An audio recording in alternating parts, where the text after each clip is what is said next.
Hello students, good morning. કેમ છો બધા? મજામાં છો? તો આપણે લાસ્ટ લેક્ચરમાં આલેખવાળા સમ્સ કમ્પ્લીટ કર્યા હતા, બરાબર ને? અને 4 સમ જેટલા હોમવર્કમાં આપેલા હતા ને આઈ થિંક કદાચ થયા હશે અથવા ન પણ થયા હશે, તો ચિંતા નહીં કરતા. હું એની પીડીએફ ફાઇલ તમને મોકલી દઈશ, બરાબર? ચિંતા ના કરતા, એની પીડીએફ ફાઇલ તમને મોકલી દઈશ. હવે આજે આપણે લાસ્ટ ટાઈપ 4 જોવાના છે, એટલે રકમવાળા સમ્સ છે. તમને ક્વેશ્ચન આપેલા છે અને ક્વેશ્ચન પરથી હવે આપણે અસમતાઓ બનાવવાની છે. અત્યાર સુધી આપણે અસમતાઓ કેવું હતું, ક્વેશ્ચનમાં આપી દીધા હતા એટલે આપણને ઇઝી રહ્યું. પણ હવે કેવું છે, હવે આપણે અસમતા જાતે બનાવીશું. ઉદાહરણ 7. એક વિદ્યાર્થી ધોરણ 11ની પ્રથમ અને બીજા સત્રની પરીક્ષામાં અનુક્રમે 62 અને 48 ગુણ મેળવે છે. હવે તેણે વાર્ષિક પરીક્ષામાં કેટલા ન્યૂનતમ ગુણ મેળવવા જોઈએ કે જેથી તેના સરેરાશ ગુણ ઓછામાં ઓછા 60 થાય? સરેરાશ ગુણ ઓછામાં ઓછા 60 થાય. સરેરાશ એટલે કે પહેલું, પ્રથમ, બીજું અને ત્રીજું 3 સત્રનો સરવાળો ભાગ્યા 3, બરાબર ને? સરેરાશ ગુણનો મતલબ કે 3 સત્રનો સરવાળો, એટલે 3 સત્રના માં જે પણ માર્ક્સ મળેલા હશે, બરાબર, તેનો સરવાળો ભાગ્યા 3. એને શું કહેવાય? સરેરાશ, એવરેજ માર્ક્સ. એ શું હોય છે? સરેરાશ ગુણ ઓછામાં ઓછા 60. એટલે કે એ જે તમે સરવાળો કરશો 3 એટલે પ્રથમ સત્ર પ્લસ બીજું સત્ર પ્લસ ત્રીજું સત્ર, બરાબર? ત્રીજા સત્રનું તો આપણે શું કીધું છે? તેણે વાર્ષિક પરીક્ષામાં કેટલા ન્યૂનતમ ગુણ, એટલે કે એ ન્યૂનતમ ગુણ માટે આપણે એને એક્સ ધારી લઈશું કે એને ન્યૂનતમ ગુણ એક્સ મળે છે, એવું આપણે ધારી લઈએ.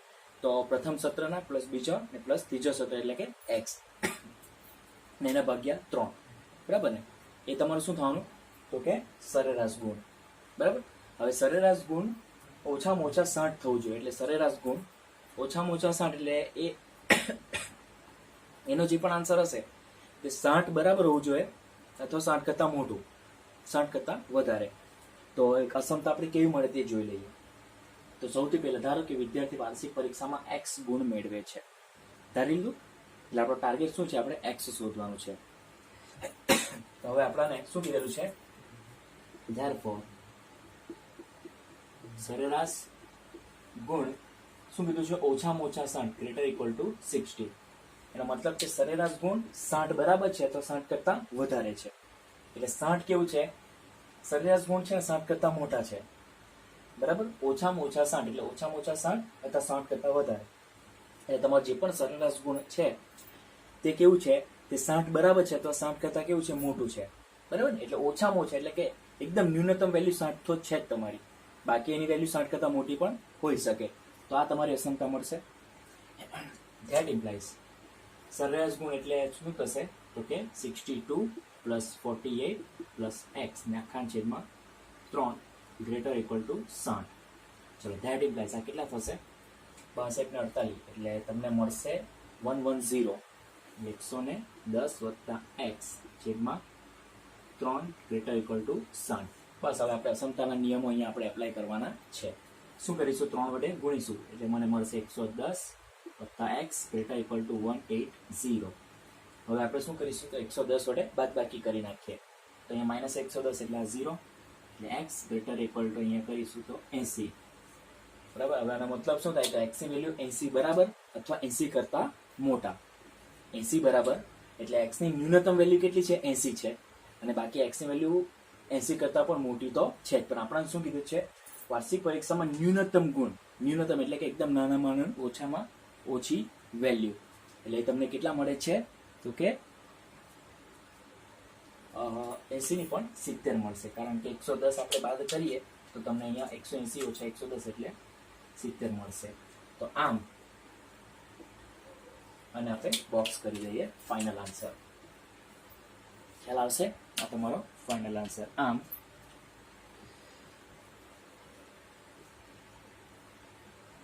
વાર્ષિક પરીક્ષામાં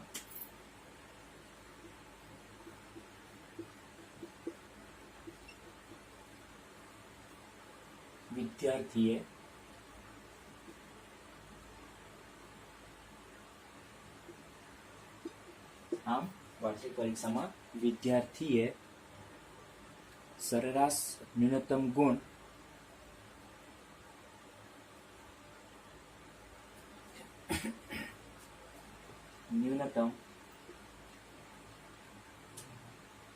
70 ગુણ મેળવવા જોઈએ. ઓકે, એટલે ન્યૂનતમ એટલે એકદમ ઓછામાં ઓછા 70 તો એને મેળવવા તો જોઈએ જ. બરાબર, કેટલા? તો કે 60, ઓછામાં ઓછા સરેરાશ 60 લાવવા માટે ઓછામાં ઓછા સરેરાશ 60. હવે તમારું જોઈ શકો, તમે 48 ના x ની જગ્યાએ 70 મૂકશો તો તમને કેટલા મળશે? આ 110 ના 70 એટલે 180 ભાગ્યા 3 એટલે તમને 60 મળી ગયા, ન્યૂનતમ 60 મળી ગયા. તો આ રીતે તમારે કરવાના છે. ઉદાહરણ નંબર 7, સરેરાશ ગુણ ઓછામાં ઓછા 60 થાય એટલે સરેરાશ ગુણ આ ઓછામાં ઓછા 60 થાય, ઓછામાં ઓછા 60 થાય અથવા એના કરતાં વધારે પણ થશે. બરાબર ને, એના કરતાં વધારે પણ થશે, ઓછામાં ઓછા 60. પછી આ રીતે આપણે સોલ્વ કરી નાખો. ઓકે,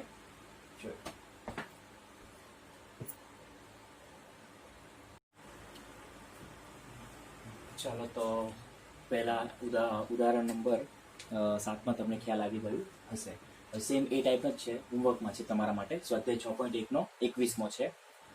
રવિએ પહેલી 2 એકમ કસોટીમાં 70 અને 75 ગુણ મેળવેલ છે. હવે તેણે ત્રીજી કસોટીમાં કેટલા ન્યૂનતમ ગુણ મેળવવા જોઈએ કે જેથી તેના સરેરાશ ગુણ ઓછામાં ઓછા 60 થાય? સેમ, ખાલી આ પ્રથમ અને બીજી કસોટીના જે માર્ક્સ છે ને તે જ ચેન્જ થયેલા છે, બાકી તો બધું એઝ ઇટ ઇઝ જ છે. ન્યૂનતમ ગુણ બી 60 જ છે. ચાલો હવે આપણે જોઈએ સ્વાધ્યાય 6.1 નો 22મો. કોઈ એક અભ્યાસક્રમમાં ગ્રેડ કેપિટલ એ મેળવવા માટે પ્રથમ 5 પરીક્ષાની સરેરાશ 90 કે તેથી વધુ ગુણ હોવા જોઈએ. એટલે પ્રથમ 5 પરીક્ષાની સરેરાશ એટલે 90 કે તેથી વધુ હોવું જોઈએ. 90 કે તેથી વધુ એનો મતલબ શું થાય? ઓછામાં ઓછા 90 તો હોવું જ જોઈએ ને, મિનિમમ 90 તો હોવું જોઈએ, અથવા એનાથી વધારે હોય તો વાંધો નહીં, પણ મિનિમમ તો આપણે બીજી ભાષામાં મારે લખવું હોય. ઓકે, તો અભ્યાસક્રમમાં ગ્રેડ એ મેળવવા માટે પ્રથમ 5 પરીક્ષાની સરેરાશ ઓછામાં ઓછા 90 હોવું જોઈએ. ઓછામાં ઓછા 90 તો હોવું જોઈએ, એ મારી બીજી ભાષામાં હું કહી શકું. સમજ પડી વાતમાં? ખ્યાલ આવશે ને? ઓકે, જો સુનિતાના પ્રથમ 4 પરીક્ષાના ગુણ 87, 92, 94 અને 95 હોય તો તે અભ્યાસક્રમમાં એ ગ્રેડ મળે એ માટે તેને 5મી પરીક્ષામાં ન્યૂનતમ કેટલા ગુણ મેળવવા જોઈએ. બરાબર, એટલે સેમ આગળ જેવું થઈ ગયો. સરેરાશ ગુણ ગ્રેટર ઇક્વલ ટુ 90, પેલામાં 60 હતું એટલે ઓછામાં ઓછા 60 તો એના આવા જ જોઈતા હતા. ને આમાં શું કીધું? સરેરાશ 9 કે તેથી વધુ હોવું જોઈએ. 9 કે તેથી વધુ એટલે એકદમ નાનામાં નાની સંખ્યા 90 તો છે જ, એટલે ઓછામાં ઓછા એના 90 તો આવવા જ જોઈએ. એનાથી વધારે તો પ્રોબ્લેમ નથી. પેલામાં બી એવું જ હતું ને કે ઓછામાં ઓછા 60 તો એના આવવા જ જોઈએ, 60થી વધારે તો બી વાંધો નથી. સમજ પડશે? બસ, તો સેમ આપણો એ જ દાખલો છે. તો અહીં મેં શું કરું છું? બીજી ભાષામાં લખું છું કે પરીક્ષામાં એ ગ્રેડ મેળવવા ઓછામાં ઓછા 9 ગુણ મેળવવા જરૂરી છે. બરાબર ને, એ ગ્રેડ મેળવવા માટે એને ઓછામાં ઓછા 90 તો જોઈએ.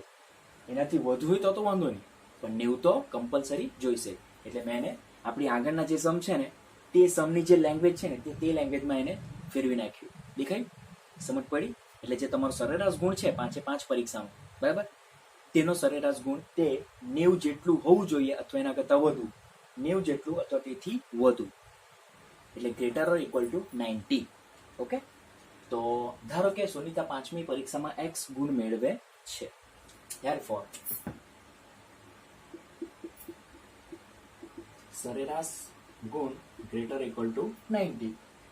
ઓકે, જે આ પહેલી લાઈનમાં લખેલ છે, જે 5 પરીક્ષાની સરેરાશ એટલે આ 5 પરીક્ષાનું સરેરાશ 90 એના જેટલું કે તેથી વધુ. એટલે આ જે મેં તમને વાત કરી તેમ આ જે 2 પોઈન્ટ જે બાજુ હોય ને, જે બાજુ તો એ જે એટલે જે બી સંખ્યા બાજુ હશે તો તે સંખ્યા તમારી કેવી છે? મોટી સંખ્યા, એ સંખ્યા વધુ હશે.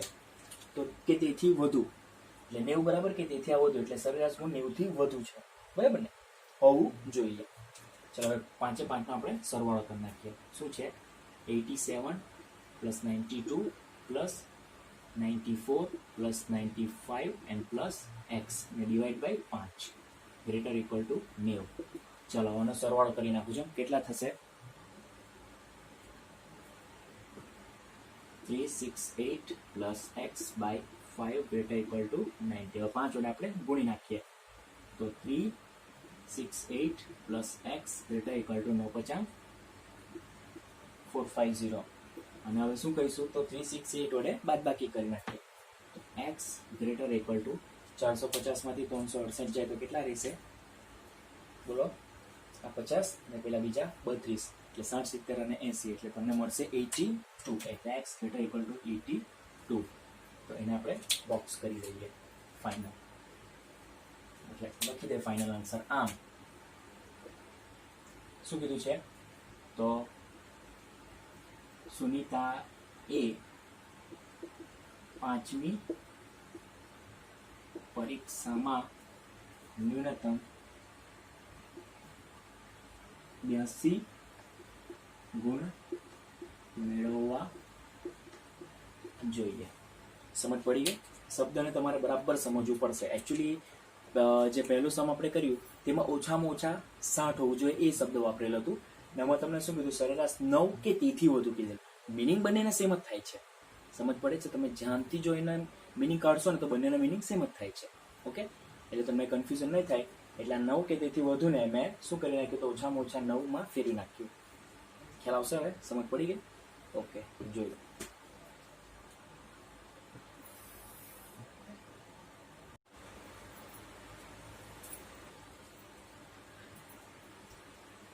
ઉદાહરણ નંબર 8. બે પૈકીનો પ્રત્યેક 10 થી મોટો હોય અને જેમનો સરવાળો 40 થી ઓછો હોય તેવા ક્રમિક અયુગ્મ પૂર્ણાંકોની જોડ મેળવો. અયુગ્મ પૂર્ણાંક એટલે કયા કયા આવશે? 1, 3, 5, 7, 9, 11 આ ટાઈપના બધા અયુગ્મ પૂર્ણાંક. એટલે સૌથી પહેલા આપણે ધારી લઈએ કે ધારો કે બે ક્રમિક અયુગ્મ પૂર્ણાંકો x અને x + 2 છે. કેમ x અને x + 2? સપોઝ x બરાબર અહીંયા 1 લઈએ તો ક્રમિક એટલે એના પછીનો કેટલા આવશે? 1 + 2 એટલે 3 મળશે. અહીંયા 3 હશે તો અહીંયા તમને 5 મળશે, અહીંયા 5 હશે તો અહીંયા 7 મળશે. એ બે કેવા છે? ક્રમિક અયુગ્મ પૂર્ણાંકો છે. હવે તમને શું કીધેલું છે? પક્ષમાં પક્ષ મુજબ. હવે પક્ષ મુજબ શું કીધેલું છે? પક્ષ મુજબ બે પૈકીનો પ્રત્યેક 10 થી મોટો હોય તો શું લખી શકીએ આપણે? x > 10 લખાશે કે? સમજાવું કઈ રીતે. બે પૈકી એટલે એક હું શું કીધું? 10 થી મોટા છે બંને, હે ને? બે પૈકીનો પ્રત્યેક 10 થી મોટો છે અને x + 2 એ પણ > 10. તો અહીંયા તો x > 10 જ મળશે ને અહીંયા શું મળશે? x > 8 મળશે. બરાબર. પણ આપણે એવું લેવાનું છે કે જેમાં બંનેનો સમાવેશ થવો જ જોઈએ, બંને સેટિસ્ફાઈ થવા જ જોઈએ. બરાબર, બંને મર્જ થઈ જ જવા જોઈએ. બરાબર છે. હવે એને આપણે રેખા દોરીએ, રેખા પર આનું જો નિરૂપણ કરીએ તો x > 10 છે ને? બરાબર. હવે આ તમારું અહીંયા તમારું 8 છે, આ 9 છે, અને આ તમારું 10 છે, આ તમારું 7 છે અને આ તમારું 11 છે.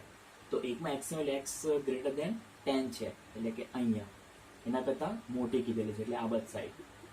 અને એકમાં કીધેલ છે 8 > 10 એટલે કે અહીંયાથી આટલે જાય છે.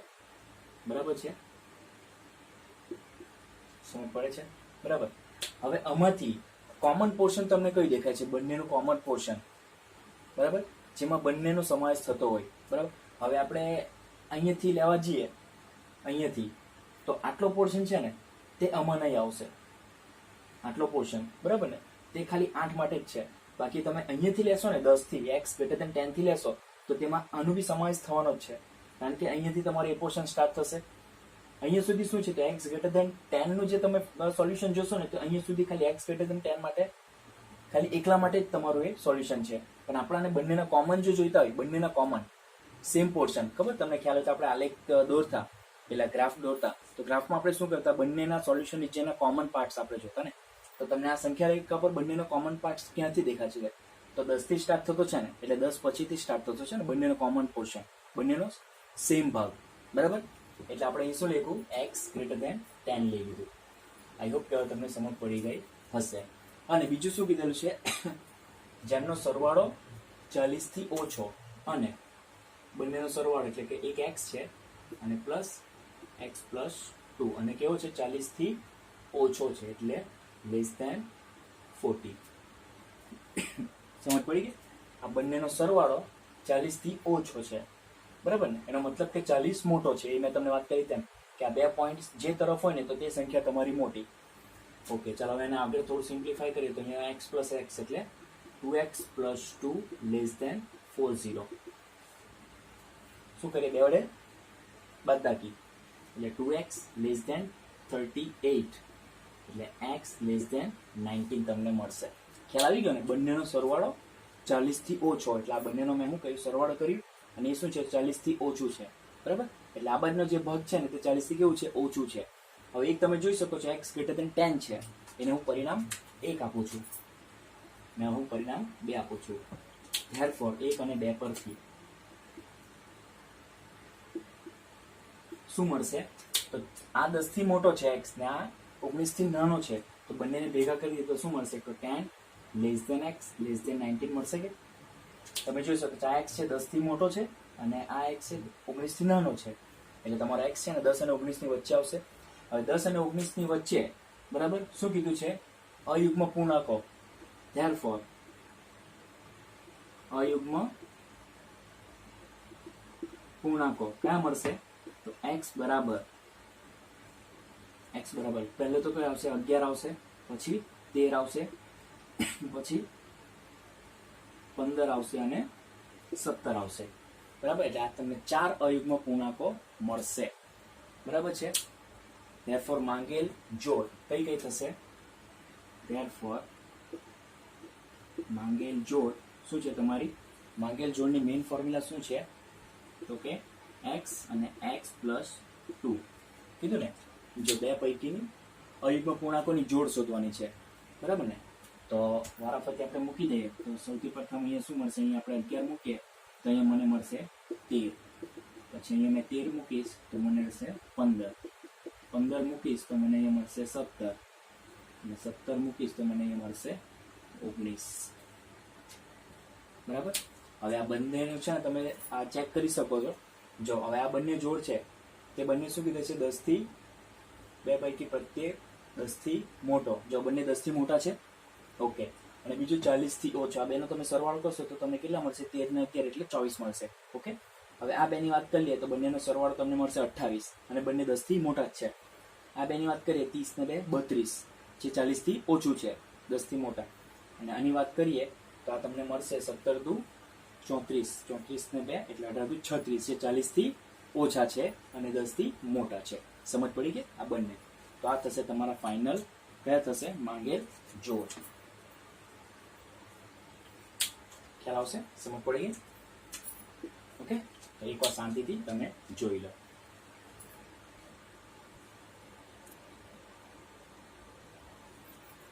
ચાલો, તમને હું આશા રાખું કે તમને સમજ પડી ગઈ હશે. કેમ અહીંયા આપણે x ગ્રેટર ધેન 10 કેમ લીધું, બરાબર.